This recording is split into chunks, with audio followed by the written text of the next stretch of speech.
अमेरिकी supreme court के हुक्म के बाद भारत और अमेरिका के बीच होने वाली तिजारती बातचीत टाल दी गई है। इस बीच अमेरिकी सदर डोनाल्ड ट्रंप ने नई धमकी दी है। अमेरिकी सुप्रीम कोर्ट से टैरिफ को गैर कानूनी बताकर खारिज किए जाने के बाद सदर डोनाल्ड ट्रंप ने नई धमकी दी है। ट्रंप ने कहा है कि कोई भी मुल्क जो गेम खेलना चाहते हैं उन्हें बहुत ज्यादा टैरिफ और उससे भी बुरा झेलना पड़ सकता है। अमेरिका के सुप्रीम कोर्ट ने बीते जुमे को 6-3 से फैसला सुनाया था, जिसमें उसने कहा कि दुनिया भर के मुल्कों पर टैरिफ लगाने में सदर ट्रंप ने कानूनी ताकतों का गलत इस्तेमाल किया है। ट्रंप ने इस फैसले के लिए जजों पर तनकीद की और कुछ ही घंटों बाद 10% ग्लोबल टैरिफ लगाने वाले एग्जीक्यूटिव ऑर्डर पर साइन किए थे। अगले ही दिन उन्होंने ग्लोबल टैरिफ को 10 से बढ़ाकर 15% करने का ऐलान किया।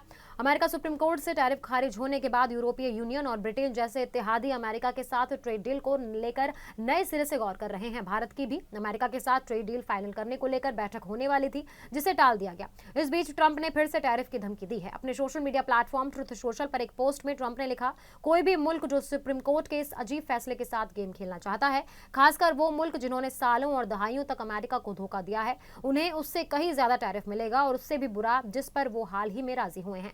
ट्रंप ने एक और पोस्ट में कहा, सदर के तौर पर मुझे टैरिफ की मंजूरी लेने के लिए कांग्रेस के पास वापस जाने की जरूरत नहीं है। ये कई तरह से बहुत पहले ही मिल चुका है। इसे सुप्रीम कोर्ट के अजीब और खराब तरीके से बनाए फैसले से भी कंफर्म किया गया। ट्रंप ने ये बात तब कही जब सुप्रीम कोर्ट के हुक्म के बाद भारत अमेरिका ट्रेड डील रोक दी गई, जो पीर को वॉशिंगटन में शुरू होने वाली थी। मुज़ाकरातकारों ने इस हफ्ते मुजव्वजा ट्रेड एग्रीमेंट को कानूनी शक्ल देने का मंसूबा बनाया था। भारत और अमेरिका के बीच अबूरी ट्रेड डील के फ्रेमवर्क पर इत्तेफाक हुआ था, लेकिन समझौते पर अभी दस्तखत नहीं हुए हैं। सुप्रीम कोर्ट के फैसले के ठीक बाद ट्रंप ने कहा था कि भारत अमेरिका डील के बारे में कुछ भी नहीं बदला है।